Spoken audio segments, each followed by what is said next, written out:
Hey Ringsiders, what is going on? This is your host, Boxing's Objective Observer, and welcome back to Ringside Stories. Or if you're new, we make content regarding boxing through mini documentaries, backstories, and much more. So if you enjoy that type of content, feel free to subscribe, thumbs up, and hit that notification bell for the latest here on Ringside Stories. Thanks so much for your support in advance, and welcome to the channel. Both Anthony Joshua and Deontay Wilder, in my estimation, are world-class heavyweights. I enjoy watching both the Bronze Bomber and AJ, so I don't have an agenda other than giving you my perspectives with facts, fairness, and proper context. Now there's this notion going on after the Joshua versus Helenius fight, which inspired me to make this episode. Honestly, this is the most disappointed I've ever been in an Anthony Joshua fight. Yeah, he won, and I'm happy for him, but everything I was seeing in there was a recipe for disaster against the Deontay Wilder. That hesitation, those pauses. You pause like that against Deontay Wilder, he will detonate your brain. He might be able to outbox Deontay, but I don't think he will, and I don't think he can. I think it's a shootout for him, and he's got to go in there and make it a 4 or 5 round shootout and try and land on Wilder. Can he do that? That's the $60 million question, isn't it? He needs more time, I think. As from a fighter's development point of view, he needs more time. That fight, I think, a couple of fights too early, especially as he's feeling mentally. His head right, his foundation right, and he can go forward, if you know what I mean. Wilder, massive favourite for you going into that fight? Yeah, he is a massive favourite. Can Deontay Wilder knock out Anthony Joshua? Sure. Can Anthony Joshua knock out Deontay Wilder? Most people don't believe so, at least at the moment. In my decade plus of following the sport, I realized boxing isn't so much a repetition of its history, yet man learn from history that man don't learn from history. And we don't even have to go into history to see the upsets that have taken place with underdogs who defied the odds. Because should Anthony Joshua beat Deontay Wilder, I don't see that as an upset at all. Both Wilder and Joshua are flawed yet exciting heavyweights in their own respective ways. So the point that Anthony Joshua is not ready for Deontay Wilder based on his last performances, highlighting Wilder's advantages, downplaying AJ's advantages, in my opinion, is a misrepresentation just showing you half of this picture. The point of today's episode is to prove a broader perspective. So today we'll talk about 5 reasons why Anthony Joshua beats Deontay Wilder. But first, I'd like to give a shout out to today's sponsor, LiveGood. LiveGood is a company which promotes 100% organic supplements. These have great benefits for better stamina and great health overall. Not only that, they are promoted at an extremely affordable price. Now, I personally love these supplements because of the fact that LiveGood allows you to make money at the comforts of your own home. Click the link in the description box below and take the free tour.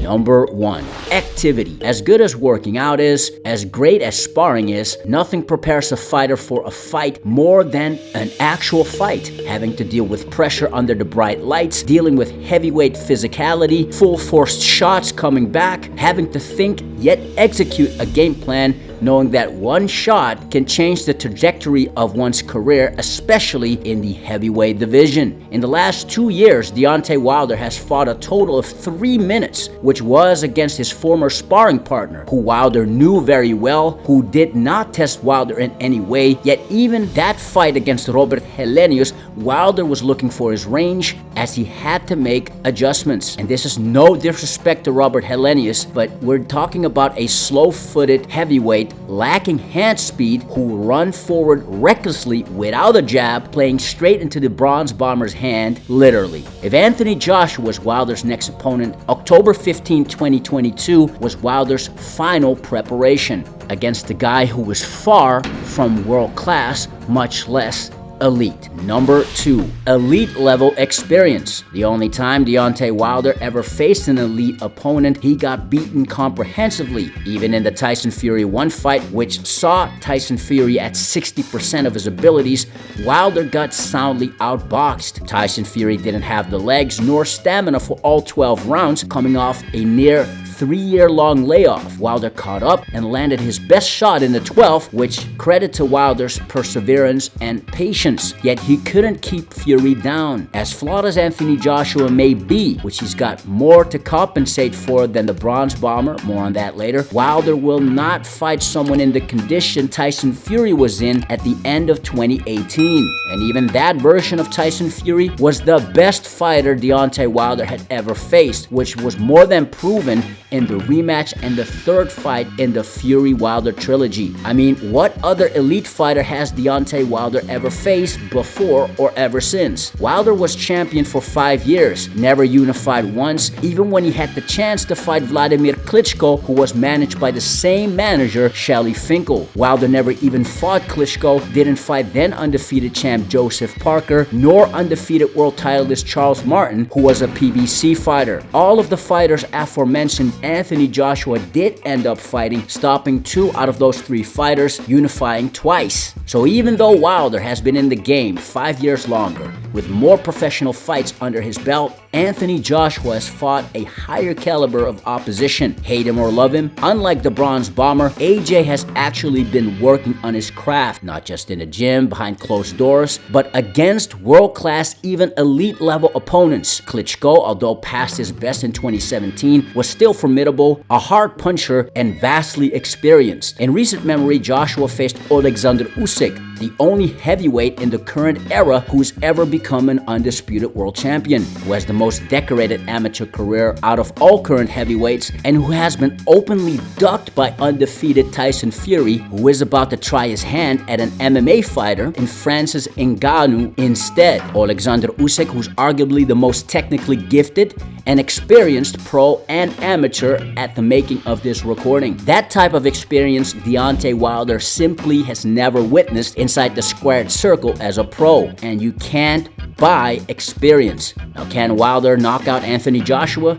Of course he can, just like Anthony Joshua can knock out Deontay Wilder. And there's more than just one shot the Bronze Bomber has to be wary of. Number 3, power shots. It must be said, Anthony Joshua has been looking timid in his 2 fights under Derek James, and in order to beat or even stop Deontay Wilder, AJ has to be more confident in his shots. It is a matter of psychology, if anything, because if you look at Anthony Joshua's offensive arsenal objectively, he simply outguns Deontay Wilder. The Bronze Bomber has a good jab, not elite, and really possesses one elite level shot. Anthony Joshua, on the other hand, has a devastating right hand of his own, which he has been using as a lead hand in recent fights. However, AJ also possesses a jab he's been working on for half a decade, way before he even got to work with his current trainer, Derek James. Stick behind the jab. It's one of the most important weapons. The old saying is, the right hand can take you around the block, but a good jab will take you around the world. AJ's jab is stiff and near elite in my estimation. In his latest fight, Joshua snapped Robert Helenius' head back multiple times, underlining the authority and force behind that shot, effectively nullifying Helenius' best asset, which is his right straight. And if Wilder's right straight is nullified in a similar fashion, the Bronze Bomber's chances of winning the AJ fight are close to 0. Joshua also has a lead left hook, which has been his money punch, especially in the genesis stages of his career, and an uppercut, which has troubled more than one fighter, and which Joshua can throw with authority from close range, a range where Deontay Wilder's game is effectively non-existent. Add on subtle tactics such as AJ's level changes, foot feints, and feints up top, knowing that Anthony Joshua has the ability to throw all power shots in the book. Considering how offensively minded the Bronze Bomber is, what if his offense would be marginalized, or at the very worst, nullified and countered? Number 4, Wilder's defense. AJ's criticized for taking too many jabs against an old and overmatched Robert Helenius, which is fair enough. If taking Helenius' jab served as a sacrifice to stay out of harm's way, meaning not taking Helenius' right hand, which is his power shot, that applies to Deontay Wilder as well. Besides, let's not pretend Deontay Wilder is some defensive wizard. He is flat-footed, has bad coordination and balance, and doesn't really slip or evade shots that much. Even before the 2 Fury beatdowns, Deontay Wilder got hit plenty, for example against Johan Duopa, who really is a European level at best. Anthony Joshua is not European level. As long as AJ commits to his shots and has enough confidence in his ability, Wilder will have to deal with a lot of novelties. Sure, we may admire Deontay Wilder for his tunnel vision, which some people may interpret as delusion. Others may perceive that as self-confidence. Whatever it is, it has worked for Wilder so far. But this isn't a tough man competition. This isn't a slapping competition to see who hits the hardest. This is boxing. Hit and not get hit. Dealing with shots you don't see coming. Overcoming angles, leverage, speed, and counters at the very top level. This is why many agree boxing is 20% physical and 80% mental. Number 5, Wilder's mental health. Sure, Anthony Joshua's confidence has taken a hit, and in my opinion, ever since the loss to Andy Ruiz Jr. in 2019, hasn't fully recovered yet. However, nobody seems to bring up the fact Joshua only got stopped once, not getting even dropped ever since the Ruiz loss. But what about Wilder's confidence? Wilder got brutally beat up in back-to-back fashion. The 2 losses against Fury did not have any flash knockdowns. The rematch was a high-profile fight on Wilder's home turf in the United States, where he was taken by surprise and embarrassed while being stopped on his feet. 2 back-to-back losses against a fierce rival in which he's still recovering from mentally and maybe even physically. Let's not forget that Deontay Wilder is a proud man. He came up with a dozen or more excuses as to why he lost the Tyson Fury rematch, and the excuses ranged from plausible to deep levels of absurdity. The same Deontay Wilder who showed up to the Fury Wilder 3 press conference with headphones on in an attempt to disengage with Fury, knowing he would get owned in a verbal onslaught against the Gypsy King. You're for it to death. Have you ever looked into a killer's eyes before, Tyson? Yes, I have. I'm looking at a pussycat, not a killer. They're very commented. I've looked at plenty of killers, very commented. Plenty of them. And they don't look like you. But this time around, you ain't getting up because I brought my 6-foot-inch nails and I bought a big hammer from Alabama, baby. This man ain't got a prayer. He's living on a prayer. That's all he's living on. He's living in the hope and prayer that the 2.5 year out, I'm my word, but I ain't. You're only banking on me having 2 fights in 3 years, or else you wouldn't have took the fight. The same Deontay Wilder who refused to shake Tyson Fury's hand after that 3rd fight in the Fury-Wilder trilogy, in which Deontay Wilder got knocked out cold. Even against much lower quality opposition, Wilder got wobbled and hurt. Never fought a guy as formidable a puncher and as experienced as Anthony Joshua. Even the Fury beatdowns came from sustained attacks before getting knocked out. Wilder looks confident from the outside, but who's to say he's fully recovered psychologically himself?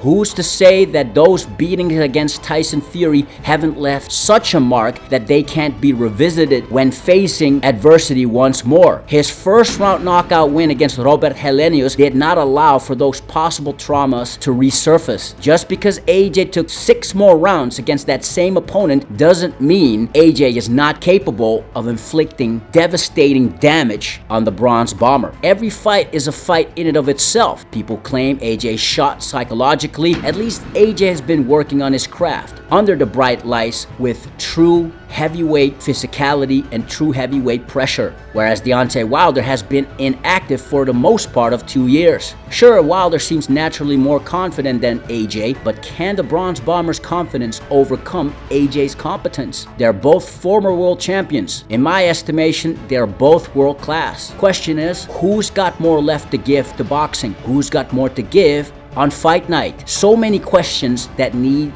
answers. Anthony Joshua versus Deontay Wilder is by far a foregone conclusion, no matter what the so-called experts may say. Let us know who you got in the comments below. If you enjoyed this type of content and you haven't already, don't forget to subscribe to the channel, give a thumbs up, and hit that notification bell for the latest here on Ringside Stories. Now, if you've done that already, you're amazing. We already know that you are the true undisputed world champion. Till next time, Ringsiders, this is your host, Boxing's Objective Observer with Ringside Stories. Thanks for watching and have a legendary day.